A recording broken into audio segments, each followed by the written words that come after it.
కుంభమేళా ఇప్పుడే మాట్లాడుకున్నాం కదా, కుంభమేళాలో ప్రతినిత్యం 1,00,000 మందికి ఇస్కాన్ అదాని అన్నదానం, అదాని అదాని అని ఏడ్చిరు కదా, ప్రతిరోజు ఇస్కాన్ తోటి ఒప్పందం చేసుకుని అదాని రోజుకు 1,00,000 మంది అంటే 45 రోజులు అంటే 45 లక్షల మందికి భోజనం పెడుతున్నట్టు లెక్క. మొత్తం 40 కోట్ల మంది వస్తే 40 కోట్ల మందికి అక్కడ భోజనాలు అదాని వాళ్ళే పెట్టలేకపోవచ్చు, ఇస్కాన్ వాళ్ళే పెట్టలేకపోవచ్చు, ఇతరులు ఇంకెవరైనా పెడుతుండొచ్చు. కానీ ప్రతిరోజు 1,00,000 మందికి ఉచితంగా అన్నదానం చేయడం అనేటువంటిది ఎవరికి సాధ్యమవుతుంది? ఇవాళ అది అన్నదానం కాదా? అది సేవ కాదా?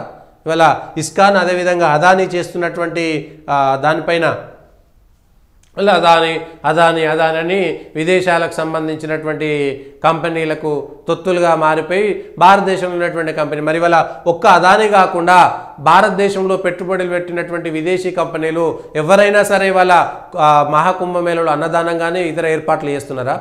భారతదేశంలో ఉన్నటువంటి వాళ్ళు ఈ సంస్కృతి సాంప్రదాయాలు గౌరవించేటువంటి వాళ్ళు మాత్రమే సాయం చేస్తున్నారు. మరి ఇవాళ విదేశీ కంపెనీలు ఎవరైనా చేస్తున్నాయా?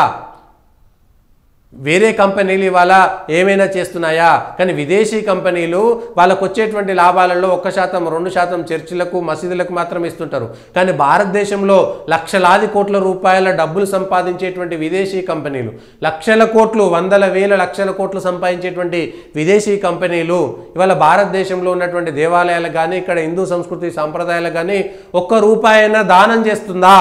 ఒక్కసారి అర్థం చేసుకోవాలి. ఇవాళ మన దేశంలో ఉన్నటువంటి సంస్కృతి సాంప్రదాయాలకు దానం చేయనటువంటి ఆ కంపెనీల వల్ల దాన్ని లాభంగా చూడాలన్నా నష్టంగా చూడాలన్నా ఒక్కసారి అర్థం చేసుకోవాల్సినటువంటి అవసరం కూడా దేశ ప్రజల మీద ఉన్నది. వాళ్ళు అదాని మాత్రమే ఎందుకు చేసిండు, ఇస్కాన్ మాత్రమే ఎందుకు చేసిర్రు, ఈ విషయాలపైన కూడా స్పష్టత ఇవ్వాల్సినటువంటి అవసరం ఉంది.